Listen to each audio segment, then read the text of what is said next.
आप देख रहे हैं श्री हरि कृपा आश्रम चैनल। संस्थापक स्वामी श्री हरि चैतन्य पुरी जी महाराज।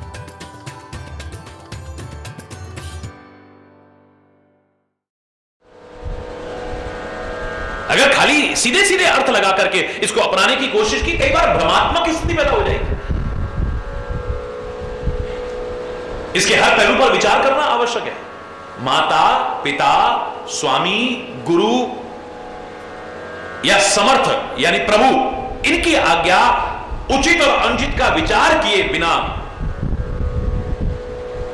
पालन करो, तुम्हारे जीवन का कल्याण हो जाएगा। अब ये बात तो बड़ी उचित और अनुचित का विचार ना करें तो बड़ी विचित्र सी बात है ना। मां बाप जो आज्ञा दे मान लो, गुरु जो आज्ञा दे मान लो, स्वामी जो आज्ञा दे मान लो उसे। उचित और अनुचित का विचार भी मत करो, ये कैसे हो सकता है? महापुरुषों के मुख से क्या अच्छा लगेगा?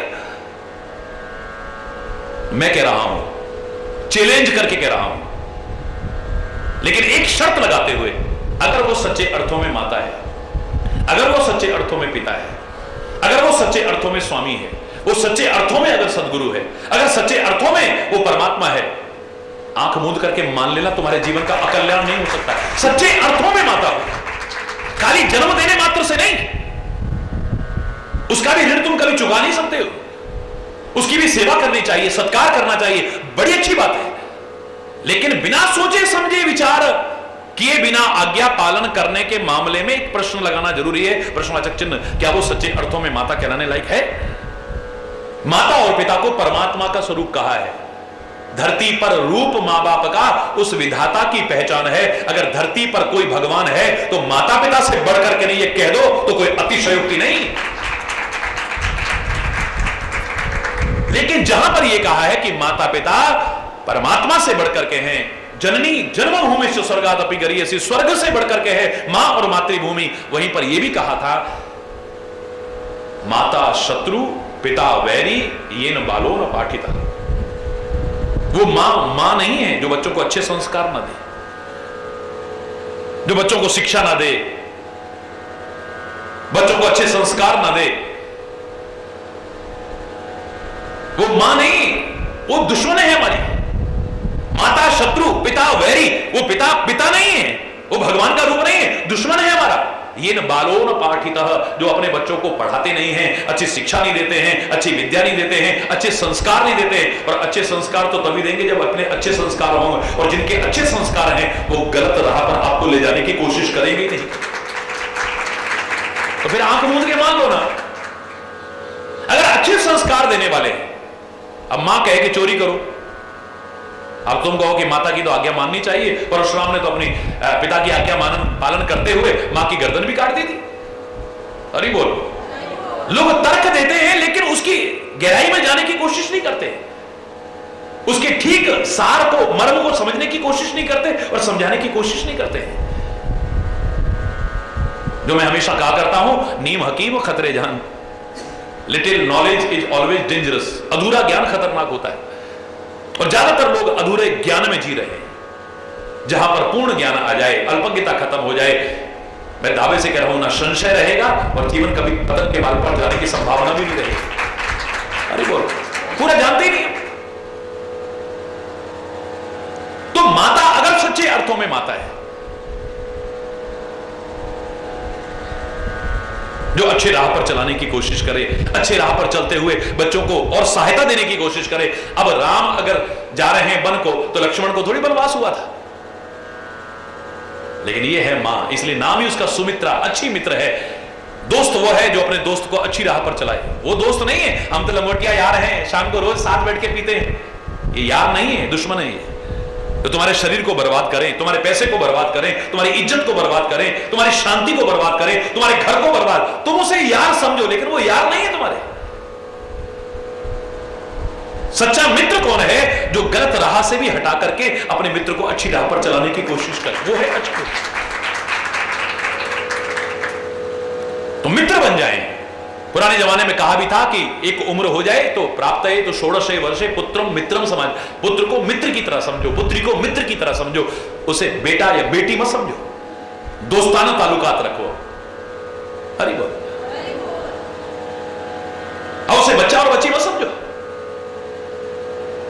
जैसे मित्र मित्र से बात करता है ऐसे उससे बात करो। तो राम को वनवास हुआ है, लक्ष्मण को तो वनवास नहीं हुआ है, लेकिन लक्ष्मण जंगल में जा रहा है, एक दिन के लिए नहीं 14 साल के लिए जा रहा है। मां रुकावट बनी? बोलो ना, जोर से बोलो ना। अभी कहीं टूर में जाना हो, चाहे जाकर के गलत करेंगे बच्चे, कोई मना नहीं करेगा, अच्छी तरफ जाएंगे तो क्या है, पिछले महीने तो गए थे अभी, अब क्या है, हरि बोल, क्या रोज रोज रोज रोज हरि बोलना, जोर से बोलो ना। 14 साल के लिए, और अगर आपके स्तर पर सोचा जाए, वो भी सौतेले भाई के साथ उसकी सेवा करने के लिए, वहां पर जाकर के कोई नौकरी मिलने वाली नहीं, वहां जाकर के कोई राजमहलों में रहने को मिलने वाला नहीं, वहां पर कोई सुख सुविधा नहीं, जंगल के कष्ट होंगे और उसमें भी सेवा करनी। लेकिन मां है जो कहती है बेटा आज से माता पिता तुम्हारे राम और सीता ही हैं, अब हम तुम्हारे माता पिता नहीं, सौभाग्यशाली हो तुम, सेवा का अवसर तुम्हें मिल रहा है, हाथ से जाने मत देना, हंसते हंसते जाओ और जाकर के दिल खोल करके इनकी सेवा करना, जो मौका मिला है इसका। अच्छाई के मार्ग पर चलते हुए बच्चे को रोकने की कोशिश करना, हरि बोल, बल्कि अच्छाई के मार्ग पर चले तो उसमें सहायता प्रदान करें, अच्छे संस्कार अगर आ रहे हैं तो उसमें सहायता प्रदान करने की कोशिश करें, अच्छे संस्कार उनमें देने की कोशिश करें। अपने अच्छे संस्कार होंगे तभी तो देंगे ना। जो एक बार मैंने मजाक में सुनाया था कि एक आम के बगीचे में एक बच्चा आम तोड़ रहा था और आम के बगीचे का वो जो माली था उसने आकर उसे पकड़ा और लेकर के आम के बगीचे के मालिक के पास ले गया, उसने पहचाना उसे और एक थप्पड़ मारा, उसके दोस्त का लड़का था। अबे बेवकूफ, ऐसे घर का बच्चा होकर के चोरी करके आम खाता तो? अरे तू मुझसे कहता है एक टोकरा आम भर के तेरे को दे देता, अपने घर का नाम बदनाम कर रहा है, एक मारा खींचकर, चल तेरे पापा के पास लेके जाता हूं। वो बच्चा तो हंसने लगा, बच्चा हंसने लगा, उन्होंने कहा मैंने तेरे को थप्पड़ मारा, मैं तेरे को शिकायत करने के लिए तेरे बाप के पास पकड़ के ले जा रहा हूं और तू हंस रहा है। बोले हंसूं क्यों नहीं? बोले हंसने की क्या बात है? बोले किसके पास ले जाओगे, पापा भी बगल के पेड़ में आम तोड़ रहे, जब पापा ही आम तोड़ेंगे तो बच्चा क्या करेगा? अरे बोल, जब पापा ही ऐसे काम करेंगे तो बच्चों से आप क्या उम्मीद करते हो? जो मां बाप अच्छी राह पर चलाने की कोशिश करें, सही मार्गदर्शन देने की कोशिश करें, अच्छे संस्कार देने की कोशिश करें, आंख मूंद करके बिना उचित अनुचित विचार करें उनकी बात को मान लेना, तुम्हारे जीवन का उद्धार हो जाएगा। अरे बोल, ये संत जो सच्चे अर्थों में संत है, खाली वेशधारी नहीं, वेश तो बिल्कुल सन्यासी का बना रखा हो, भगवे कपड़े पहन रखे हो, श्वेत कपड़े पहन रखे हो, जटा बढ़ा रखी हो, सिर में ए बच्चा यूं करो, बिल्कुल नहीं। अगर सच्चे अर्थों में वो संत है तुम्हें कभी भी गलत आज्ञा देगा नहीं, और वो जो आज्ञा दे आंख मूंद करके मानना, तुम्हारे जीवन का उद्धार हो जाएगा। ऐसे ही सदगुरु जो तुम्हारे जीवन को सुमार्ग पर चलाना चाहता है, तुम्हारे जीवन से अंधकार को मिटा करके ज्ञान के उजालों से तुम्हारे जीवन में आलोक भरना चाहता है, तुम्हारी बुराइयों को दूर करके, तुम्हारी कमियों को दूर करके तुम्हें अच्छाई से परिपूर्ण बनाना चाहता है, ऐसे सदगुरु की आज्ञा उचित और अनुचित का विचार किए बिना भी आंख मूंद करके मान लेना, तुम्हारे जीवन का उत्थान होगा, पतन नहीं हो सकता।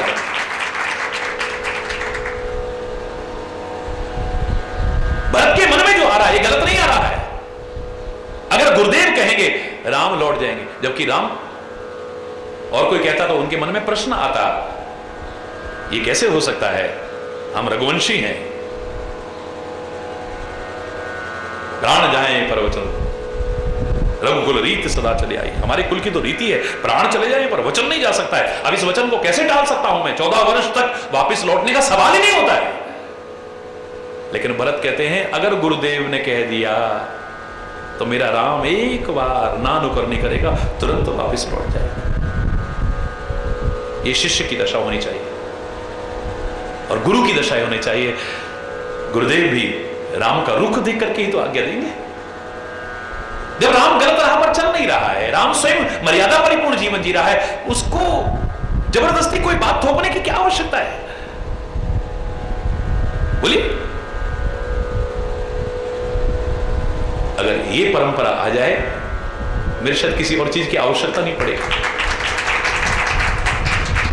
दूसरा मन में आता है, मां अगर कह देगी, मां कह देगी राम लौट जाएगा, मां की आज्ञा भगवान की आज्ञा से कम नहीं है।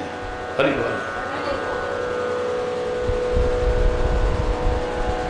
कोई अच्युत अनुचित का विचार नहीं है, लेकिन मां जानती है राम को गलत थोड़ी ना कर रहा है।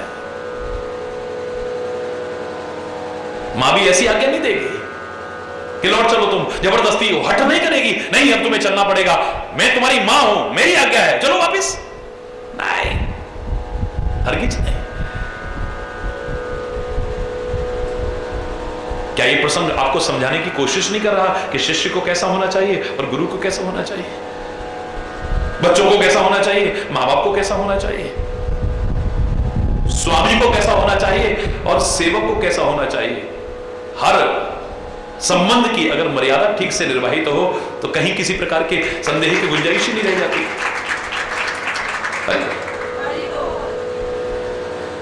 एकहु जुगति न मन ठहरानी। एक भी युक्ति तो नजर आई, ऐसे हो सकता है, ऐसे हो सकता है, ऐसे हो सकता है, लेकिन मन में ठहरी नहीं एक भी। सोचत भरत ही रेनु बिहानी। सोचते सोचते सारी रात बीत गई है। हमारी रात पता नहीं क्या क्या सोचते हुए बीतती है, हमारी रात पता नहीं क्या क्या करते हुए बीतती है, लेकिन एक सच्चे भक्त की क्या सोचते हुए रात बीतती है देखो, पता चले। सारी रात निकल गई, सारी रात रैन बिहानी, सारी रैन चली गई है। प्रातःकाल हो गया है। प्रातःकाल स्नान किया, नित्य क्रिया की और प्रभु के चरणों में जाकर के सिर नवाया।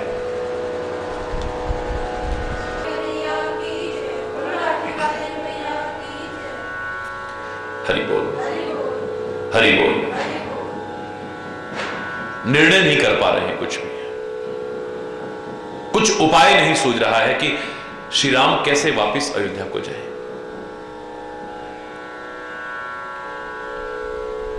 जब अपने कुछ समझ में ना आए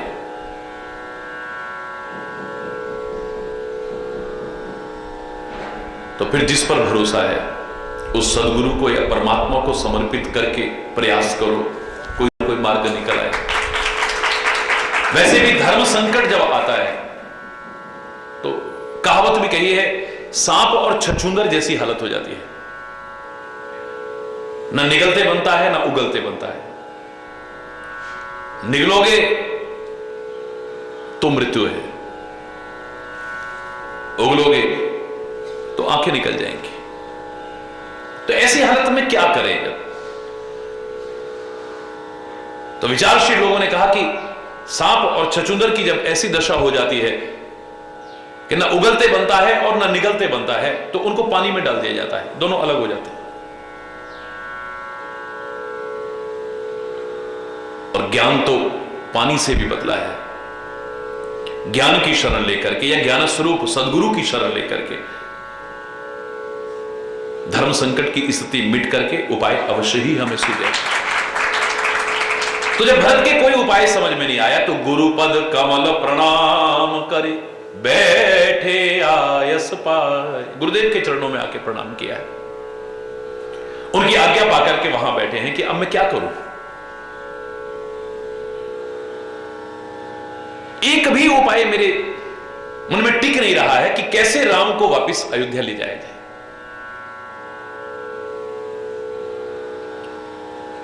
तो सारे के सारे आकर के बैठ गए वहां। तो समय के अनुकूल गुरुदेव बोले। गुरु की, संत की और हमारे महापुरुषों अवतारों की विशेषता है, वो मात्र इतना नहीं बोलते हैं कि वेदों में लिखा है, शास्त्रों में लिखा है, पुराणों में ऐसा लिखा है, ग्रंथों में ऐसा लिखा है। सारा ज्ञान है उनको, लेकिन वर्तमान में तुम्हें किस चीज की आवश्यकता है, समय के अनुकूल बोलने की कोशिश करते हैं। राम भी जब बोले तो देश काल अवसर अनुहारी, देश काल और अवसर देख करके बोलते हैं कि इस समय क्या आवश्यकता है। कोई चीज किस समय प्रासंगिक रही होगी, लेकिन वर्तमान में वो प्रासंगिक है कि नहीं, ये देखना है। और समझदार व्यक्ति वही है जो समय देख करके बोले। मौका देख करके बोले। देश काल और अवसर का जो ध्यान बिना रखे बोलते हैं, उनको शर्मिंदगी का सामना करना पड़ता है, पश्चाताप का सामना करना पड़ता है, ग्लानि का सामना करना पड़ता है। और देश काल अवसर के अनुसार जो बोलने की कोशिश करते हैं, उनकी सफलता कदम चूमती है। बोले मुनिवर समय समान, समय के समान बोल रहे हैं।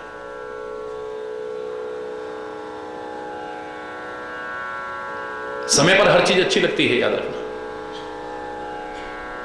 ये तो महापुरुषों की वाणी है, ये तो हर समय अच्छी लगेगी, लेकिन समय पर हर चीज अच्छी लगती है। गाली कोई अच्छी नहीं चीज है, गाली अच्छी चीज नहीं है, लेकिन शादी ब्याह के टाइम पे जिसको गाली ना पड़े उसको बड़ा अजीब सा लगता है, उचक उचक के देखता है, मेरा नाम नहीं ले रहे।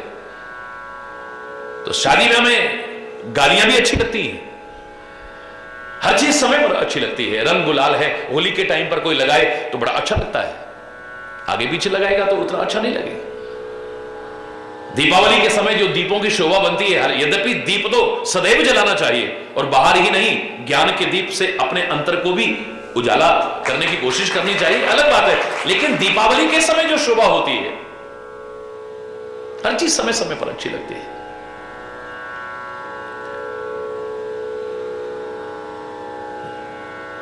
गुरुदेव समय के अनुकूल बोल रहे हैं। हे सभासदों, तुम भी सुनो, और भरत सुजाना, हे सुजान भरत, तुम तो खुद जानते हो अच्छी तरह से, लेकिन फिर भी सुनो। यानी आप कितना भी जान जाएं, लेकिन सदगुरु के मार्गदर्शन को शांतिपूर्वक सुन करके अपनाने की कोशिश करनी चाहिए। सदगुरु जो हमें मार्गदर्शन दे रहे हैं, संत जो हमें मार्गदर्शन दे रहे हैं, ग्रंथ जो हमें मार्गदर्शन दे रहे हैं, राम तो परम सुजान है, उनका नाम लेकर के लोग ज्ञान स्वरूप बन जाते हैं। उनके तो श्वास मात्र से चारों वेदों का निरंतर उच्चारण चल रहा है, और वो भी गुरु वशिष्ठ के चरणों में बैठ करके ज्ञानार्जन कर रहे हैं। भगवान कृष्ण तो ज्ञान स्वरूप है, लेकिन वो भी गुरुदेव के चरणों में जाकर के शिक्षा ले रहे हैं, विद्या अध्ययन कर रहे हैं।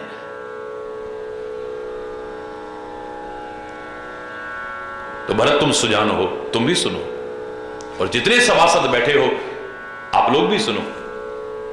तुम सबसे पहले ये समझ लो कि किस राम के बारे में तुम्हारे मन में ख्याल आ रहा है, किस राम को तुम वापस ले जाने आए हो, किस राम से तुम दिल की बात नहीं बोल पा रहे हो। तुम जानते हो वो कौन है राम? वो कोई साधारण मानव नहीं है, इस बात को मत भूलो।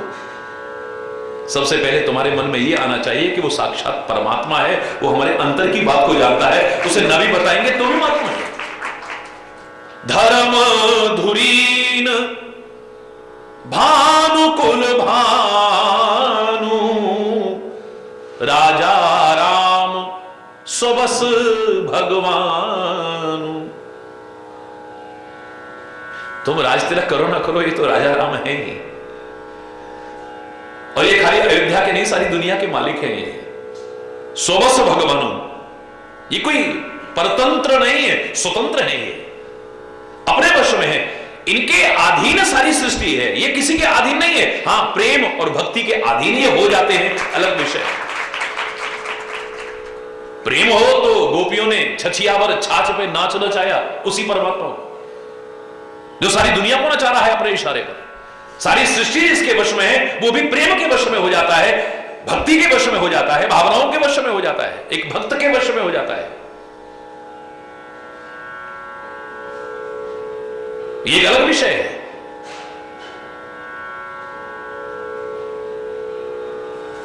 कान पकड़ करके थप्पड़ मारने को तैयार हो जाए, उखल से बांधने को तैयार हो जाए, यशोदा मैया की ताकत नहीं है। ये तो यशोदा के प्रेम की ताकत हो सकती है, किसी और चीज की नहीं। उसके प्रेम की ताकत है, उसकी भक्ति की ताकत है, और अपनी ताकत से उसने बांधने की कोशिश की तो मां यशोदा बांध नहीं पाई थी। इतिहास साक्षी है, रस्सी कम पड़ जाती थी।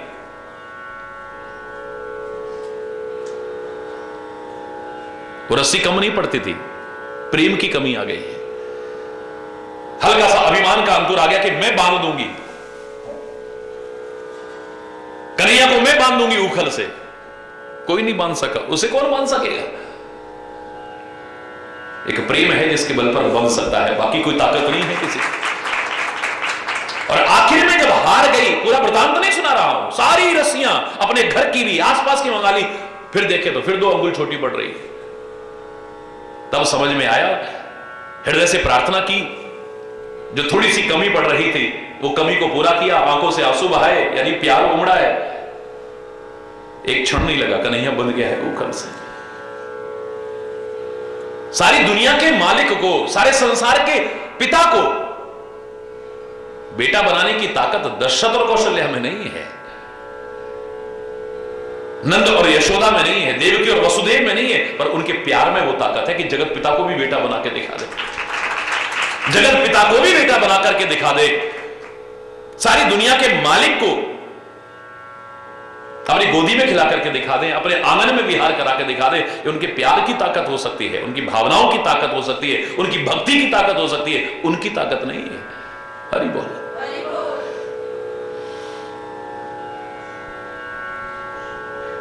बाकी अगर देखें तो वो किसी के वश में नहीं है, उसके वश में सब है।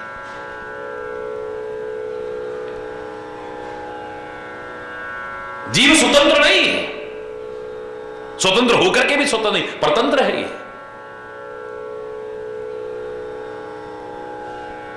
कितना भी स्वाधीनता की बात करे, लेकिन फिर भी कहीं ना कहीं अधीनता स्वीकार करनी पड़ती है, अधीन है ये कहीं ना कहीं।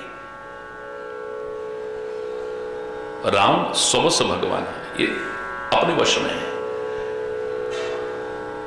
ये किसी के अधीन नहीं है, सारी सृष्टि इनके अधीन है। हरि बोल। धर्म धुरीन, धर्म के धुरंधर है राम। मैं तो यहां तक कह दूं कि अगर धर्म के दर्शन करने हो तो राम के दर्शन कर लो, और राम के दर्शन करने हैं तो धर्म के दर्शन कर लो, दोनों में अंतर नजर नहीं आएगा। धर्म का साक्षात अगर स्वरूप है तो राम है।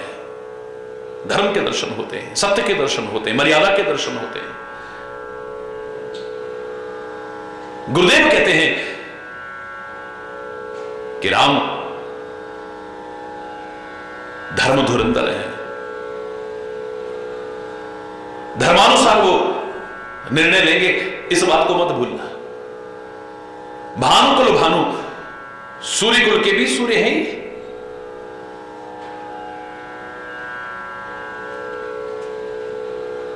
सूर्य कुल को भी आलोकित करने वाले हैं। इनसे कोई ऐसा निर्णय मत करवाइएगा जिससे सूर्य कुल को कोई धब्बा लग जाए।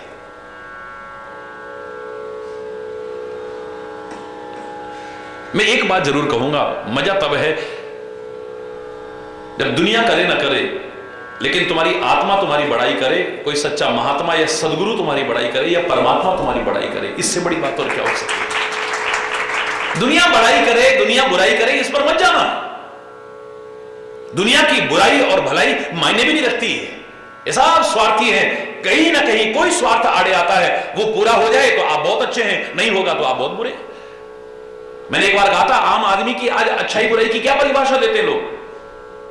अरे रात को हमारे घर में चीनी खत्म हो गई, मेहमान आ गए, हम पड़ोस में गए, हमने कहा 1 गिलास चीनी दे दो, सुबह बाजार से लाके दे देंगे, दुकान बंद हो गई है। इतने बुरे लोग हैं, 1 गिलास चीनी नहीं दी हमको।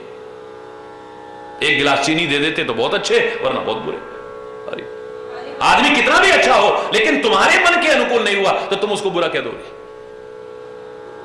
आदमी कितना भी बुरा हो, लेकिन तुम्हारा स्वार्थ पूरा हो गया, तुम कहोगे अरे बड़ा बहुत बढ़िया आदमी है साहब।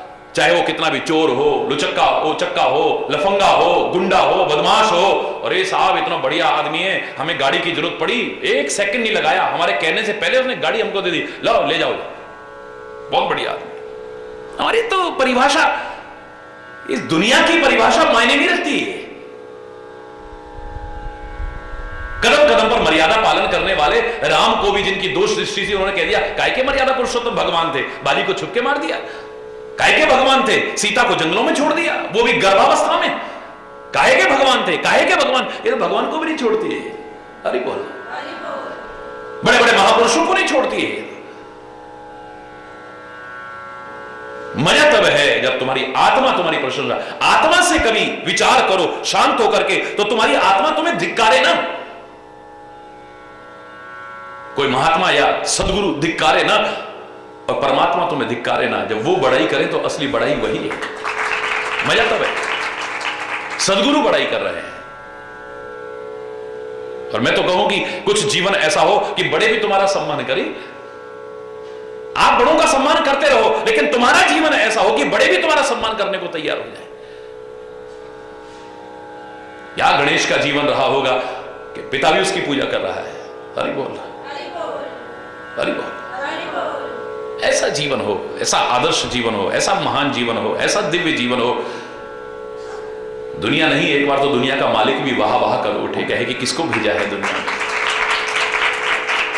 धिक्कारे नहीं कि काहे को इसको दुनिया में भेजा, इस इंसान को भेज करके तो और दुनिया की हालत खराब कर दी मैंने। वो भी पछताए कि इसको क्यों भेजा होगा मैंने।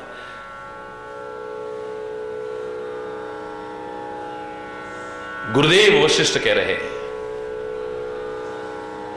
शिष्य चाहे राम हो या आप हो, कोई भी हो, गुरुदेव बड़ाई करें, इससे बड़ी बात क्या हो सकती है। गुरुदेव आपकी प्रशंसा करें, इससे बड़ी बात क्या हो सकती है। वो इस पूरी सभा के बीच में आपने बड़े बड़े सर्टिफिकेट हासिल कर लिए हो, दुनिया में कहीं से कितनी डिग्रियां हासिल कर ली हो, मेरे शायद इससे सब नीची हैं जब बड़े लोग भी आपकी प्रशंसा करें।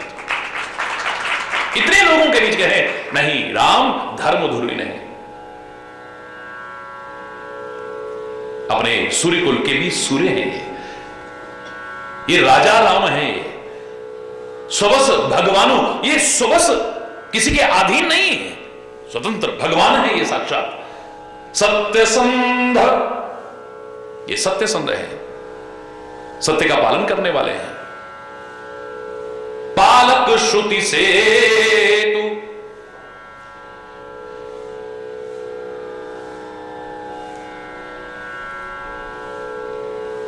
राम जन्म जगमंगल हेतु,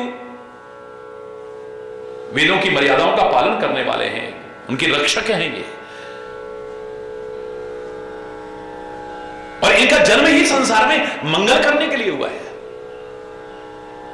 और ये सामने प्रमाण है, गुरुदेव ने गलत नहीं कहा था। आज तो घर घर में गाया जाता है, मंगल भवन अमंगल हारी द्रवहु सुदर्शन अजिर बिहारी। मंगल के भवन है ये, अमंगलों का हरण करने वाले हैं। और किसी एक का नहीं, ये सारे संसार में मंगल करने आए हैं, अमंगलों का नाश करने आए हैं। नीति प्रीति परमारथ स्वार्थ को न राम समझान जथारथ। और तुम इन्हें क्या सिखाओगे, क्या समझाओगे, क्या कहोगे इनसे। नीति प्रीति परमार्थ और स्वार्थ राम जितना यथार्थ रूप में जानता है, इतना तो दुनिया में कोई नहीं जानता है।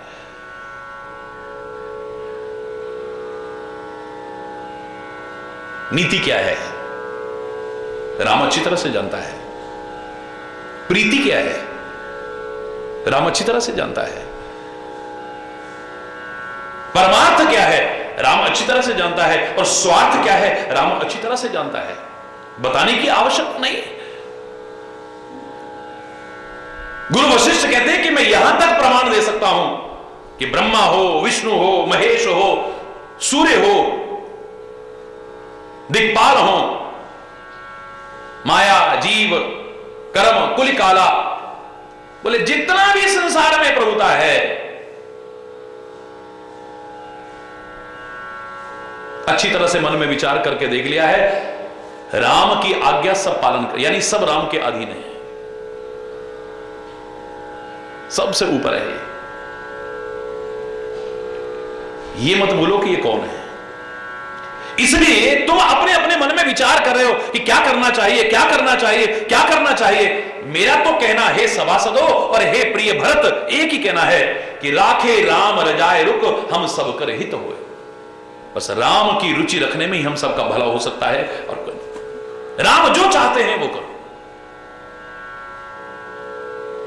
परमात्मा जो चाहता है वो करो, सच्चा महात्मा जो चाहता है वो करो। और वो तुम्हारी आत्मा से पता लग जाएगा कि महात्मा और परमात्मा क्या चाहते हैं, बस वो करो।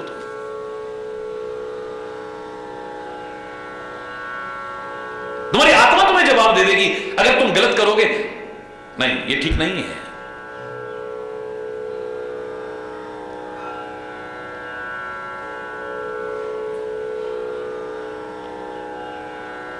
सच्चे महात्मा के सामने अगर रखोगे पता चल जाएगा कि हम ठीक नहीं कर रहे हैं।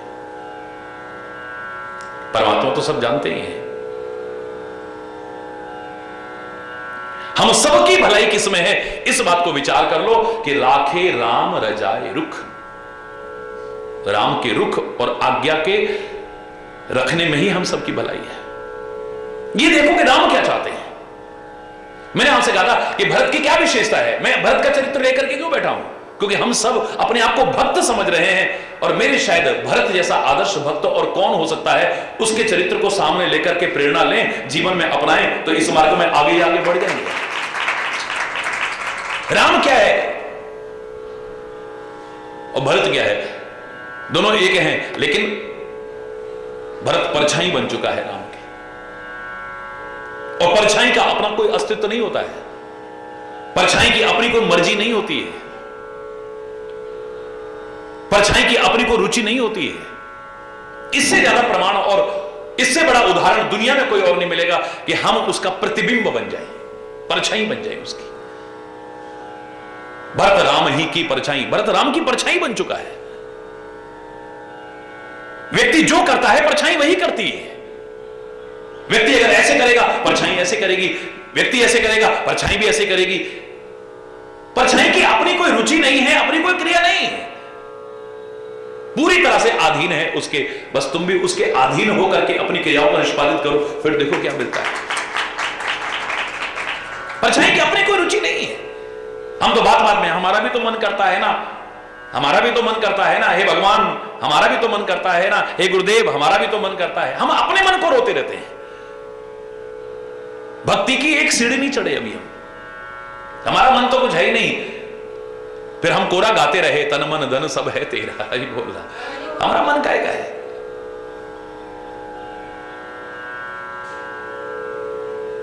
फिर कोरा गाते रहे जाहे विधि राखे राम ताही विधि रही है, सीताराम सीताराम सीताराम कहिए, खाली कोरा गाते रहे।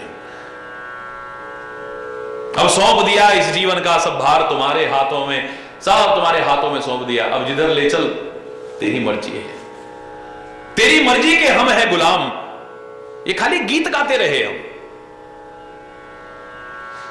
काश सचमुच अपना लिया होता तो क्या जीवन होता है।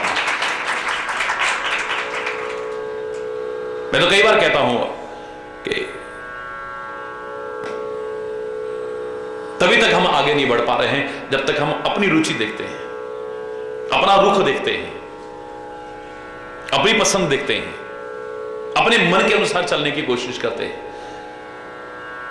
जिस दिन पूरी तरह से सौंप दिया है उसको, प्रतिबिंब की तरह बन गए हैं, प्रतिबिंब का अपना, परछाई का अपना कोई पृथक अस्तित्व नहीं, पूरी तरह से उसके आश्रित है। जिसकी परछाई है उसकी रुचि है, उसकी हाव भाव उसके हाव भाव हैं, उसकी क्रिया है, अपनी तरफ से कोई वो नहीं है। गुरु वशिष्ठ भी कहते हैं हम सब की भलाई एक ही है, राखे राम रजाए रुख, राम की आज्ञा और रुख के पालन करने में ही हमारी भलाई है। समुझ सयाने करहु अब सब मिली सम्मत सोई, राम की आज्ञा भंग ना हो जाए, राम का रुख कहीं भंग ना हो जाए, राम की रुचि कहीं भंग ना हो जाए, क्योंकि राम धर्मपरायण है, धर्म धुरंधर है, नीति निपुण है, वो वही करेंगे जो उचित है। राम प्रेम का भी ध्यान रखते हैं, नीति का भी ध्यान रखते हैं।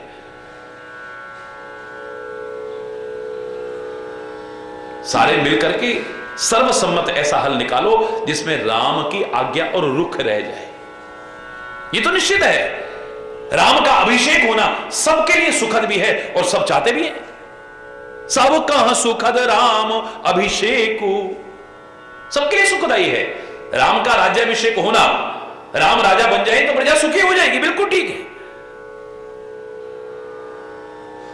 मंगल मोद मूल मग एक, मंगल और प्रसन्नता का एक ही रास्ता है, जड़ है उसकी। के विधि अवध चले रघुराई, आप सब चाहते हो राम अयोध्या कैसे वापस लौटे, तो उपाय करो लेकिन ये ध्यान में रखना कि राम की आज्ञा और रुख कहीं भंग न हो जाए। हरि बोल।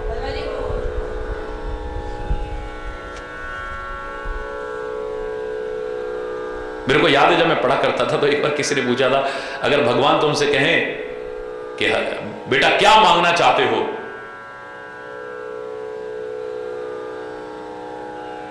मांग लो। तो मेरे को याद है मैंने इतने कहा था, मैं अपनी मांगना और चाहना ही खत्म करवाऊं बस, और कुछ नहीं चाहिए।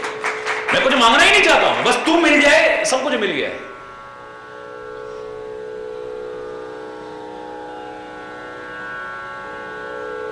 और सब कुछ मिल गया और तू दूर हो गया तो, अरे सब कुछ मिल गया और तू दूर हो गया तो सब कुछ पा करके भी कुछ नहीं पाया है, और कुछ ना मिला। अगर तू मिल गया तो सब कुछ अपने आप मिल जाएगा। सही। हरि पूछो मुझसे मैं क्या चाहता हूं, मैं तुमसे तुम्हें मांगना चाहता हूं।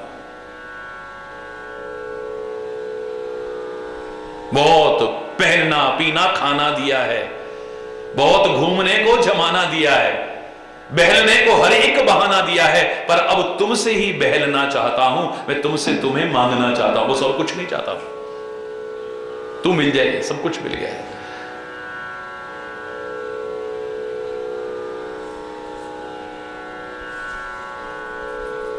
हरि बोल।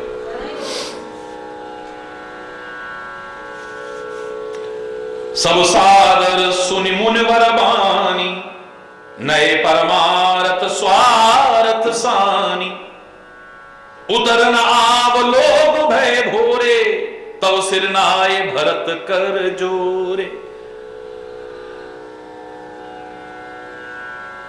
गुरु वशिष्ठ की वाणी को सुना सबने, परमार्थ से सनी हुई थी,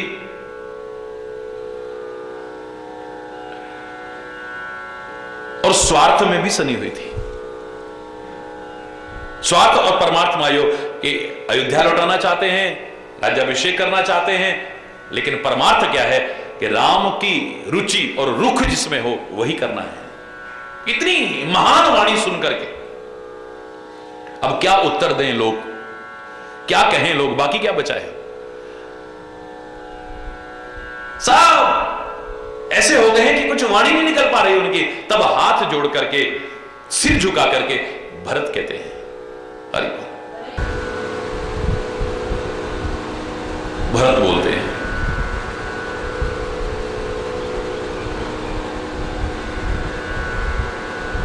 सिर झुका करके बोलते हैं, हाथ जोड़ करके बोलते हैं।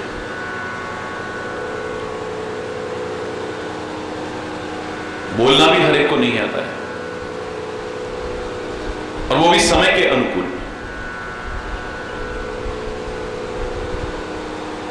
मैं तो कई बार कहा करता हूं कि 3 चीज भी हमें आ जाए तो घर घर स्वर्ग जैसा वातावरण हो जाए। हमें ठीक से रहना नहीं आता है, कहीं पर भी रह रहे, हमें अपनी बात ठीक से कहना नहीं आता है, और जहां जरूरी हो वहां सहना नहीं आता है। अगर ठीक से रहना आ जाए, अपनी बात ठीक से कहना आ जाए, और जहां आवश्यक हो वहां सहना आ जाए, वातावरण ही कुछ और हो जाएगा।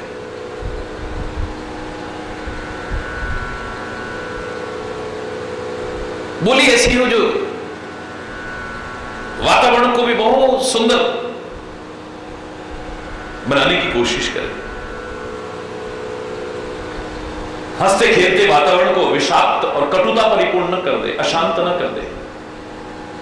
परिपूर्ण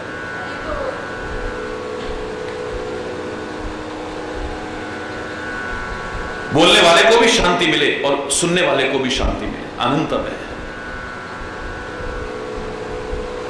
और जो भी बोले वो सत्य हो, मधुर हो, लेकिन उससे भी कहीं ज्यादा हितकारी हो, तो बोलने का आनंद है।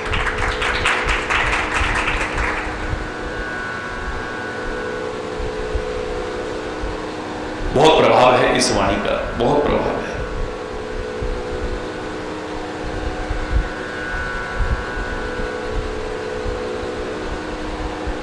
हर अंग को एक एक काम सौंपा गया है। आंखों को खाली देखने का काम सौंपा गया है, कानों को खाली सुनने का काम सौंपा गया है, नासिका को खाली सूंघने का काम सौंपा गया है, पैरों को खाली चलने का काम सौंपा गया है, हाथों को खाली कर्म करने का, हर अंग को एक एक काम सौंपा गया है। एक जवान है, भोजन भी ग्रहण करती है और बोलती भी है, दो दो काम सौंपे हैं इसको।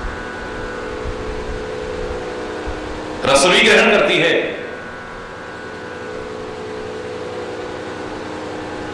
और प्रभु नाम भी लेती है, बोलती भी है। जिम्मेदारी भी उतनी ज्यादा इसकी हो जाती है, महत्व भी इसका सबसे ज्यादा है। मैं तो कई बार कहा करता हूं, ये जवान है जो प्यार भी पैदा कर सकती है, ये जवानी ही है दुश्मनी भी पैदा कर सकती है, ये जवानी ही है जो इज्जत भी दिला सकती है, यही जवान है जो बेइज्जती भी करा सकती है, ये जवान ही है जो ऊंचे से ऊंचा पद भी दिला सकती है, जूते भी पड़वा दे तो कोई बहुत बड़ी बात नहीं है। इसलिए पुराने लोगों ने जो कहावतें बनाई थी उसमें कहा कि बोलने में कोई बुराई नहीं है, हालांकि अति नहीं बोलना चाहिए, पर जहां आवश्यक हो बोलो ना, पर बोलो चालो बको मत, अरे बोलो, खाओ पियो छको मत, ये पुराने लोग कहा करते थे। बोलना हो,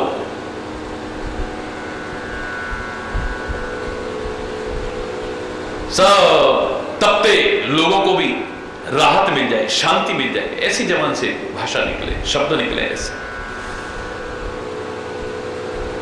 कोई नहीं बोल पा रहा है, तो ऐसे में भरत जी बोलते हैं, हे गुरुदेव, हमारे सूर्य कुल में एक से एक बड़े राजा हुए, जन्म का कारण माता पिता होते हैं, लेकिन कर्मों का शुभ अशुभ फल तो विधाता ही देते हैं ना। आपके बारे में मैं इतना कह सकता हूं, सारा संसार जानता है कि आपके आशीर्वाद में वो ताकत है कि सारे दुखों का नाश कर सके और हर प्रकार का कल्याण कर सके। हे गुरुदेव, आपके आशीर्वाद में वो ताकत है, और फिर आपको कौन नहीं जानता है, आपने तो विधाता की गति को भी रोक करके दिखा दिया था। आप वो है जो आप सोच ले वो न हो, ऐसा कैसे हो सकता है?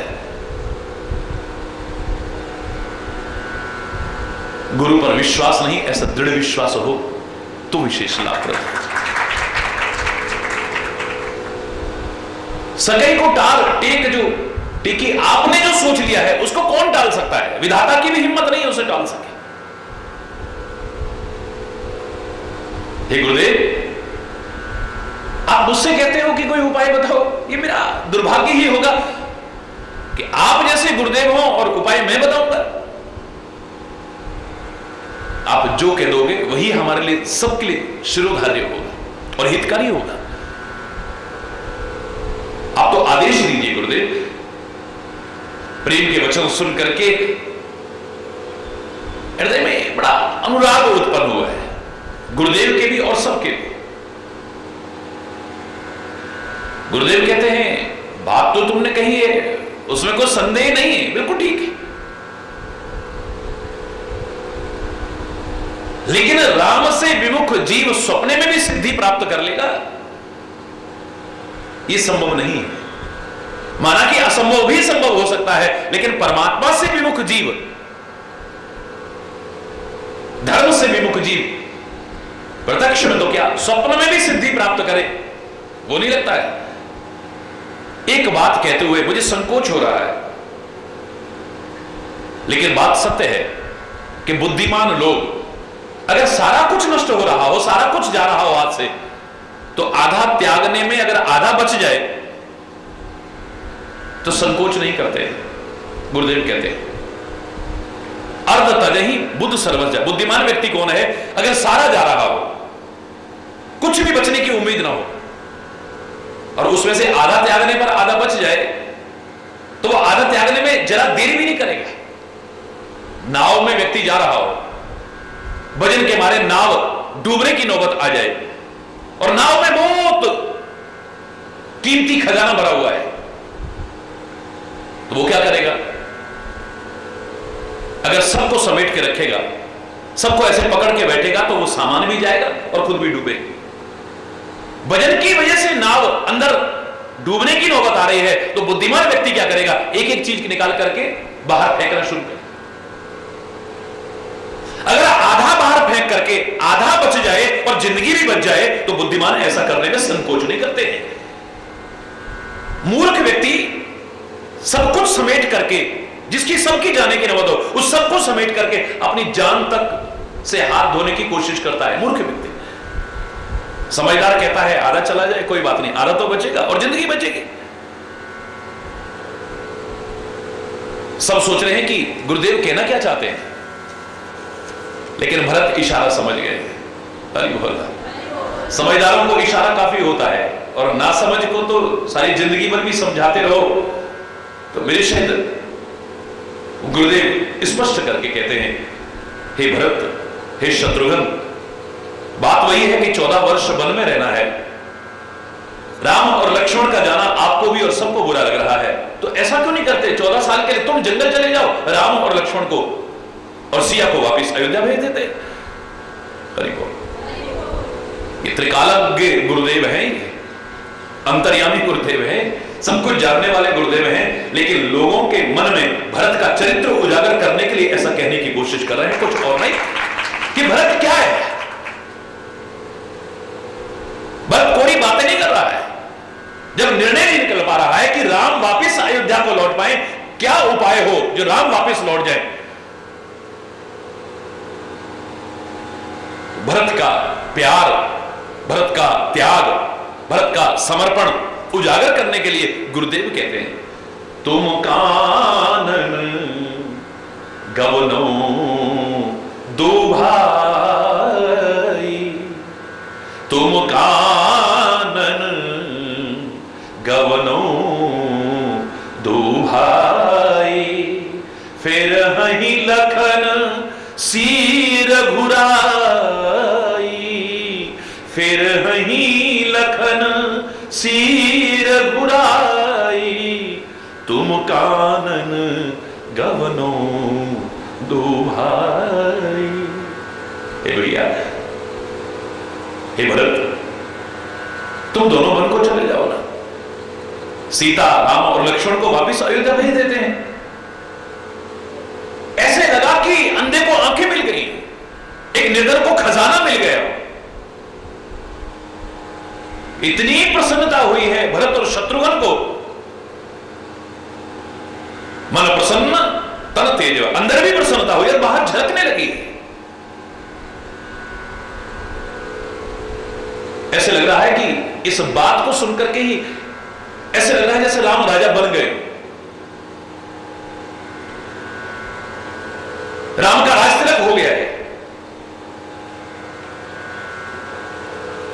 लोगों के सामने भरत की अंतर मन को उजागर करने की कोशिश की, लेकिन लोगों ने सोचा लाभ तो ज्यादा हो रहा है,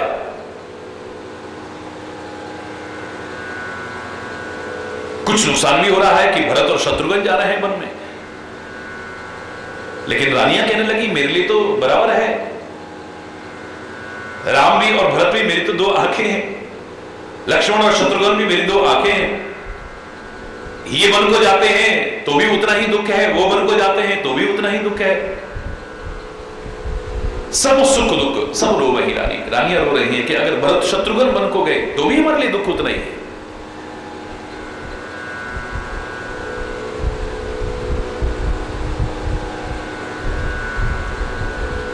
भरत कहते हैं कि गुरुदेव ने जो कहा है वो होना चाहिए। हे गुरुदेव आज्ञा दीजिए ना, जीवन का लाभ मिल जाएगा। आप 14 वर्ष की कह रहे हैं, आप एक बार आज्ञा देके दीजिए, मैं जिंदगी भर वनों में निवास करने को तैयार हूं अगर राम वापिस लौट गए। इससे ज्यादा मेरे लिए सौभाग्य और क्या हो सकता है।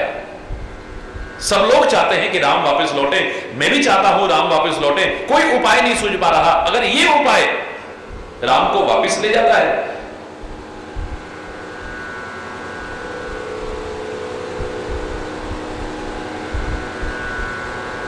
तो इससे बड़ा मेरा सौभाग्य और क्या हो सकता है। 14 वर्ष नहीं, कानन करो जन्म भर बासो, मैं तो जन्म भर बास करने को तैयार हूं। और खाली कोरा दिखावा नहीं है। किसके सामने कह रहा हूं मैं? अंतर्यामी राम सिय तुम सर्वज्ञ सुजान। राम और सीता भी अंतर्यामी हैं और आप भी सर्वज्ञ हैं, सब कुछ जानने वाले हैं, आपसे छुपा हुआ कुछ नहीं। अगर ऐसा करने से होता है तो आप अपने वचन को तुरंत पूरा कीजिए, एक क्षण का भी विलंब मत कीजिए। हरि बोल। अंतर्यामी राम सिय तुम सर्वज्ञ सुजान, जो फुर कहु तो नाथ निज, कीजिए वचन प्रमाण।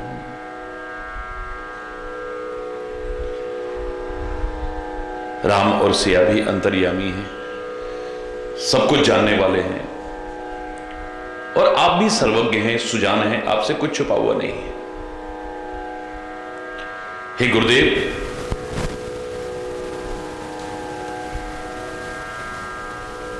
अगर आपका वचन सत्य है तो फिर देर मत कीजिए।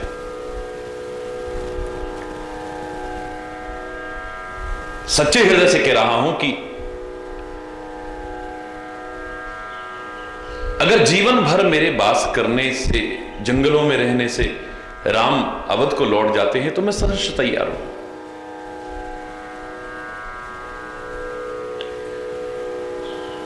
भरत का स्नेह देखा, उनके वचन सुने तो संपूर्ण सभा सहित गुरु वशिष्ठ विदेह हो गए, देह की सुध-बुध भूल गए।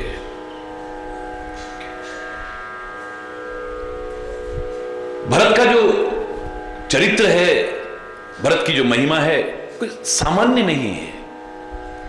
जो हमने प्रसंग प्रारंभ किया, अगर मैं कह दूं कि भरत जैसा भरत ही है, दूसरा नहीं, तो अतिशयोक्ति नहीं है। प्रेम के दर्शन करने हो तो भरत के दर्शन कर लें, सेवा के दर्शन करने हो तो भरत के दर्शन कर लें, भक्ति के दर्शन करने हो तो भरत के दर्शन कर लें, त्याग, समर्पण, बलिदान के दर्शन करने हो तो भरत के दर्शन कर लें।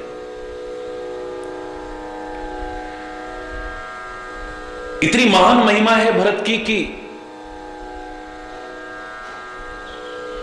ऐसे लगता है मानो विशाल सागर की तरह है।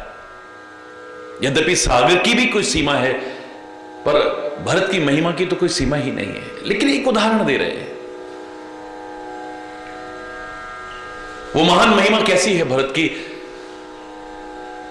बहुत विशाल सागर है और उसके किनारे पर एक महिला खड़ी हुई है जो पार जाना चाहती है,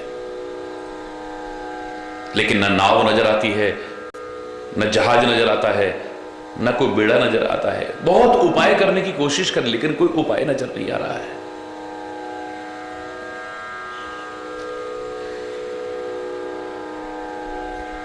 तालाब में छोटी छोटी सीपियां हो जाती हैं, उनसे सागर तो नहीं उलीचा जा सकता कि जो सागर को पार कर जाए। यानी लाख प्रयास करके भी उसकी महिमा का पार नहीं पा सकते हैं।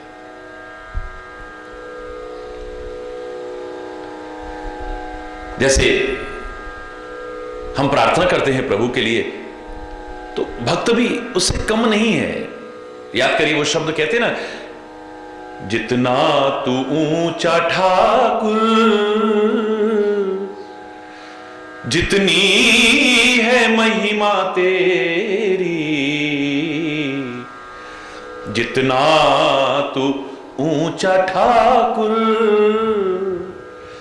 जितनी है महिमा तेरी, उतनी ना अकल मुझ में, तेरा पार कैसे पाऊं,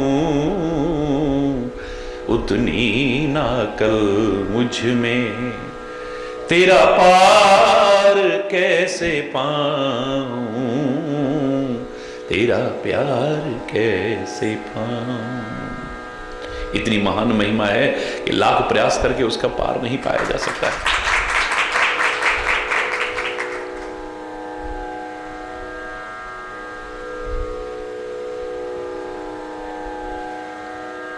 गुरुदेव को बड़े अच्छे लगे मनी मन में।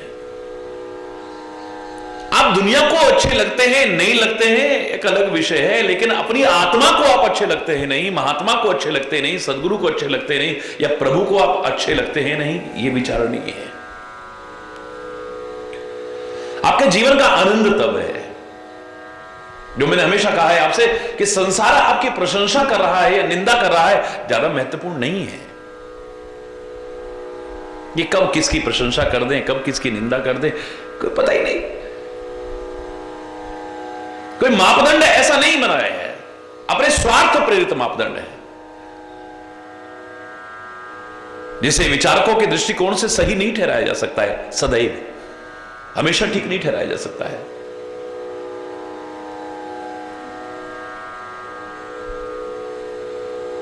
लोग तुम्हारे बारे में क्या कहते हैं, तुम्हारा मन तुम्हारे बारे में क्या कहता है, इतना महत्वपूर्ण नहीं, लेकिन तुम्हारी आत्मा क्या कहती है, सच्चा महात्मा क्या कहता है, तुम्हारा सदगुरु क्या कहता है, या परमात्मा, ये विचार नहीं, वो क्या कहता है। तुम्हारी आत्मा कहीं तुम्हें धिक्कारती तो नहीं है। कभी कभी शांति से बैठो तो तुम्हें लगे कि मैं क्या कर्म कर रहा हूं, कैसा जीवन है हमारा, हमारी आत्मा न धिक्कारे हमें कभी,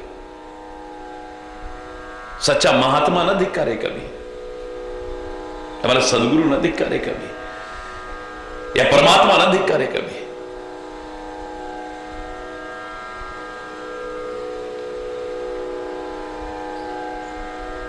याद करो मैंने कहा था, इनकी नजरों से एक बार गिर भी जाओगे ना, नहीं गिरना चाहिए दुनिया की नजरों से, अगर एक बार गिर भी गए तो फिर भी तुम्हारे उठने की संभावना है, लेकिन आत्मा, महात्मा या परमात्मा की नजर में गिर गए तो फिर उभरने की भी संभावना नहीं है।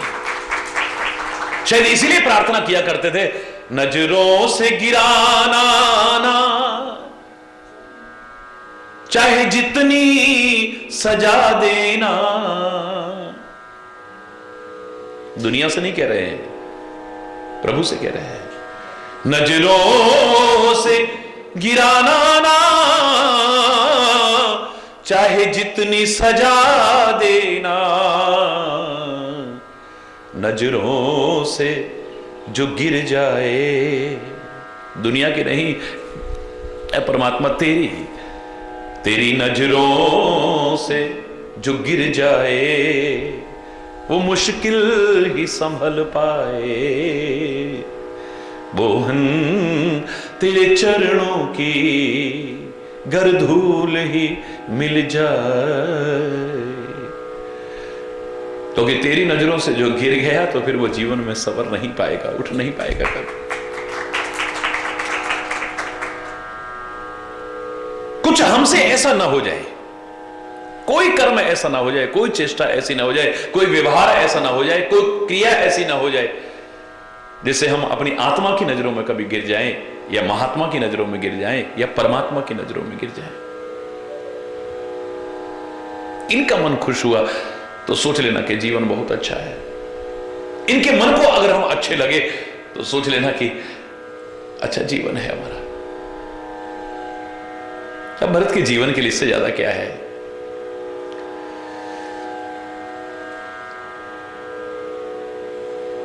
भरत मुनि मन भीतर भाए,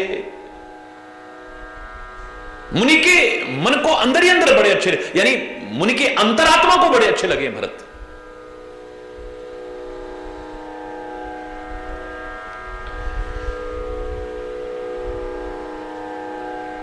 आपका जीवन जब अच्छा होता है तो गुरु का मन कितना प्रसन्न होता है, शायद इसका अंदाजा आप नहीं लगा सकते हैं। आप जब सुखी होते हैं तो आपके माँ बाप का मन कितना खुश सुखी होता है, इसका अंदाजा तो आप तभी लगा पाएंगे जब खुद माँ बाप बनोगे तो। मां बाप के दिल में आपके प्रति क्या भाव होता है, इसको मां बाप बने बिना आपको अंदाजा नहीं आएगा कभी। आप तो जरा जरा बात में कह सकते हो हमको छोटे बच्चे हैं, क्या समझा है, हमको ऐसे समझा है। तुम नहीं जानते एक मां बाप के दिल में जब आप दुखी होते हो या दुखी होने की संभावना होती है अपनी गलतियों के कारण, तो उनके दिल पर क्या बीतती है। जब आप खुश होते हो या अच्छा जीवन जीते हो, आपकी प्रशंसा होती है, तो मां बाप के दिल में क्या प्रसन्नता होती है ये वही जान सकते हैं, तुम नहीं। या तुम मां बाप बनोगे तब तुम्हें अंदाजा आ सकता है। बिल्कुल ठीक ऐसे ही एक संत के हृदय में आपको सुखी देख करके क्या प्रसन्नता होती है और आपको दुखी देख करके क्या दुख होता है, जब तुम सज्जनता की चरम सीमा पर पहुंचोगे तब पता चलेगा, वरना नहीं।